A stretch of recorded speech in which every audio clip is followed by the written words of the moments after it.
Okay, that's a little better. So what we're going to do today is we're doing a little test video to see how we actually record on YouTube, and it looks like this may have some grainy quality, and I apologize for that. But for Christmas, I bought a couple of Nerf Roto Fury Mega Blasters for me and my nephew Ariel, who is loitering in the background there. There he is.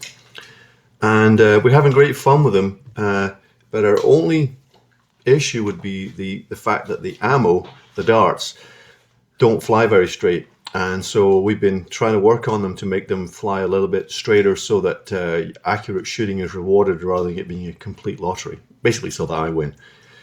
And we've seen some videos, and some of the videos were suggesting, basically taping the darts, and that's what we've been experimenting with.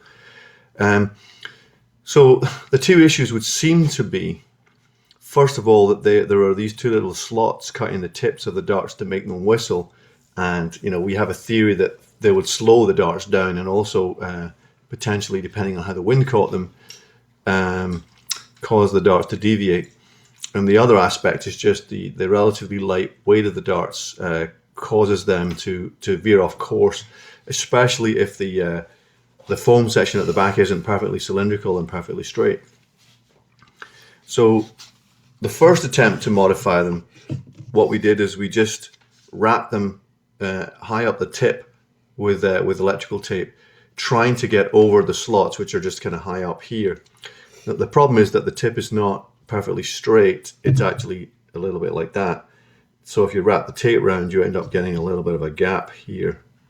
And, so there's a theory that the wind is going to catch that. But we definitely noticed that once we've taped these, and we probably put about 2 full wraps of tape around them, that they fly a lot straighter and a lot more predictably. You probably have to slightly elevate the gun if you want to shoot at longer range. But, as we looked at if you take 10 shots, then, 9 of the 10 are probably going to go pretty much straight on, rather than 3 or 4 or more deciding that they're going to veer to the left, to the right, up or down.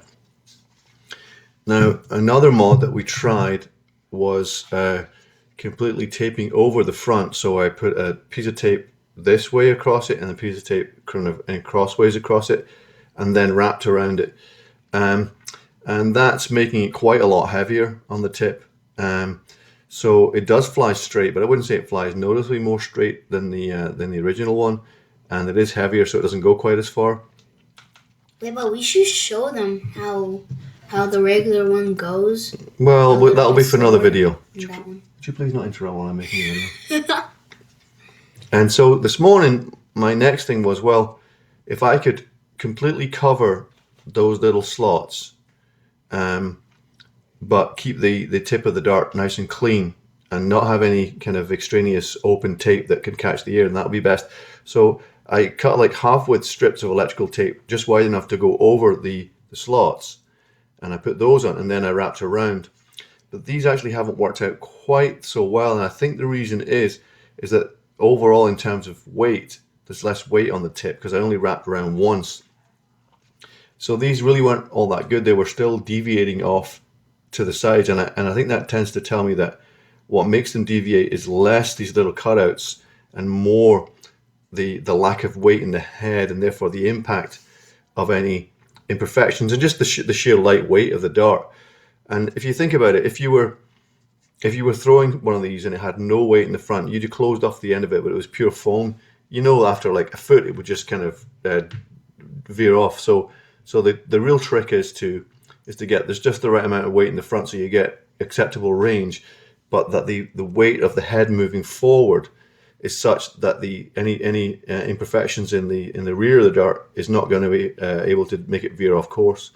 So the next experiment is going to be to tape over the front like we have done, and then to make 2 full turns around the dart, and then 3 full turns of tape around the dart, and to see what differences we note with that. I think it's probably important to actually measure out the tape length to be full turns, so that way you don't get like 3 thicknesses of tape around one part and 2 thicknesses around the other part, which is possibly going to make the bullet not perfectly cylindrical, not perfectly balanced along its central axis, and therefore might make it deviate. But certainly, you know, if you start taping them, don't worry about too much about the details. It will definitely make them go straighter, and it's more fun, especially if you're shooting at targets. And also, you know, if you're shooting at somebody else, it's more fun because you've got more chance of hitting them. Isn't that right, Ariel? Yes. Okay. Thanks very much.